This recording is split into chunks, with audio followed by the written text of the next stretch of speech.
Omulamuzi wa kkooti enkulu Musa Sekana okusalawo kuno akukoze leero. Ono agamba nti abantu babulijjo abasibiddwa mu buddukulu bw'amagye tebasobola kufuna bwenkanya kubanga bannamateeka baabwe n'ab'eŋŋanda tebasobola kwegeraageranya nabo okuteekateeka okwewozaako kwabwe.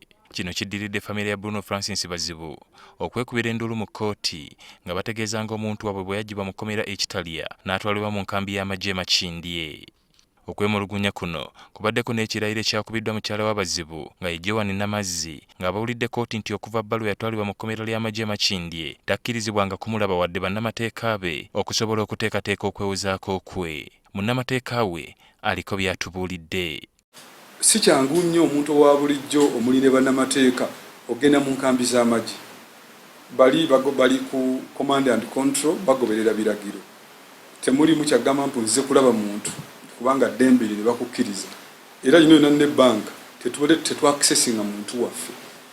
Okusomoza okubadde kunene nnyo tosobola omuntu n'oba olina kyoyagala omubuuzeeko ne bw'oba olina empapula z'ayagala omusayiningire gamba ng'okweyimirirwa n'ensonga endala. Si kyangu nnyo okutuukirira bannamagye n'okutuukirira enkambi ezo nti omufune abeeko kyayogera.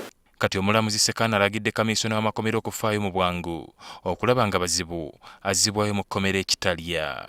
Bazibu alangibwa kusangibwa n'assasi mu maka ge agasangibwa mu disitulikiti y'e Wakiso so nga lino lirina kubeera mu mikono gya UPDF. Omusango guno Bazibu yagwegaana.